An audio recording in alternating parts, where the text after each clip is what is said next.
Voilà, pour aller plus loin sur l'organisation conjointe du Cito Vitro, nous recevons sur ce plateau Madame Marguerite Soudouagno.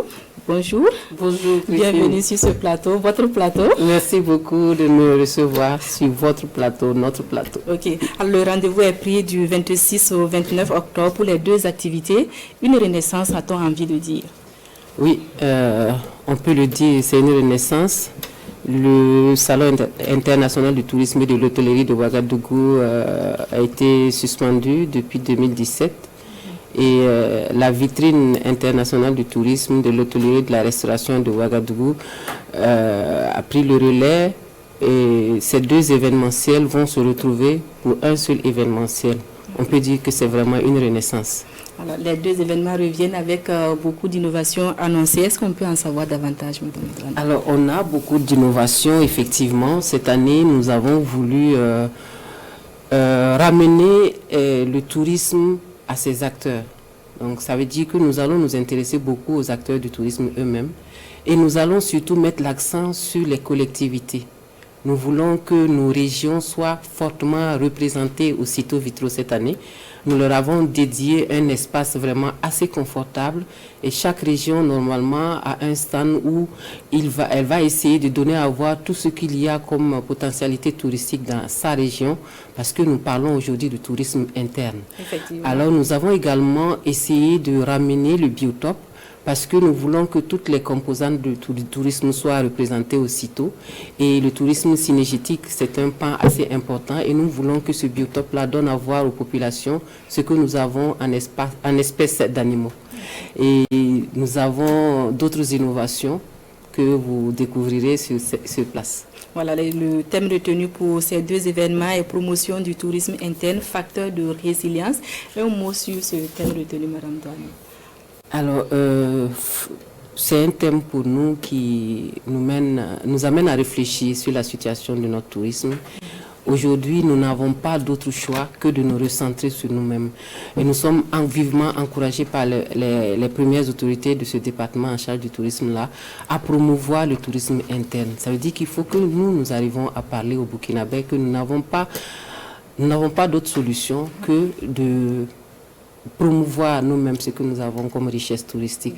Alors, ce thème va permettre aux spécialistes du tourisme, aux professionnels de réfléchir sur des stratégies innovantes justement pour promouvoir la destination Burkina Faso qui est de toute façon, on peut le dire, assez peint en rouge à l'international et nous voulons que nous puissions nous-mêmes tenir cette barre-là du tourisme interne pour pouvoir permettre à notre secteur de rester la tête hors de l'eau. Merci. Alors, en parlant de l'international, le Niger est le pays invité d'honneur. Participation confirmée ou pas, Madame Douane? Participation confirmée, le Niger confirme sa participation et le Niger se prépare. Et je pense que nous aurons de très belles surprises. Alors, Madame Douane, le Cito Vitro, c'est également des concours, des compétitions. Est-ce qu'on peut en savoir davantage? Alors, vous avez vu déjà le lancement de ces compétitions-là, le 19 octobre dernier.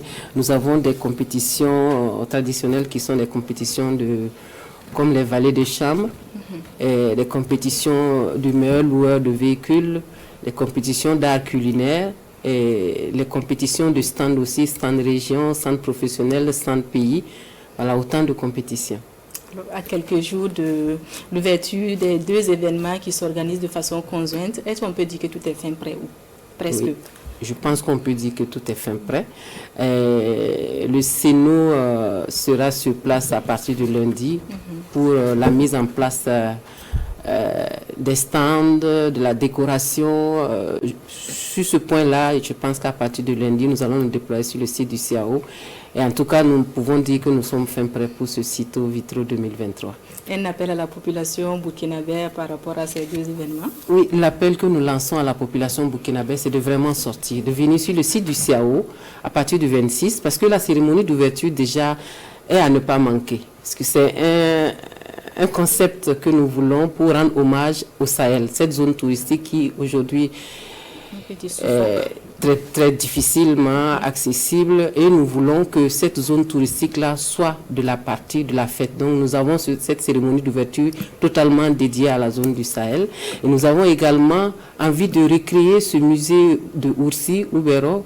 C'était un musée qui faisait la fierté de tout le Burkina Faso et nous voulons que ce musée soit présent aussitôt cette année. Alors il faut que la population fasse le déplacement pour venir se réconcilier avec son tourisme, avec tout ce que nous avons comme potentialité touristique. Le biotope sera là, et la gastronomie sera là. Nous avons la gastronomie, ce qu'on appelle la gastronomie populaire, mais nous avons également la gastronomie du terroir que nous voulons mettre en exergue. Nous aurons un espace dédié à cette gastronomie. En tout cas, nous n'attendons que les populations. Rendez-vous à ne pas manquer. À ne pas manquer, et aux journalistes aussi, c'est le lieu pour moi de dire merci à toute la presse qui nous accompagne. Et vraiment, pour nous, nous sommes très reconnaissants pour l'engagement de notre presse à nos côtés. Et nous espérons pouvoir cheminer ensemble encore pour donner à voir ce que nous avons prévu pour cette édition de Renaissance du Cito Vitro. Merci pour toutes ces informations. Merci à vous pour l'accueil. Merci. Vous restez avec nous pour la suite de cette édition.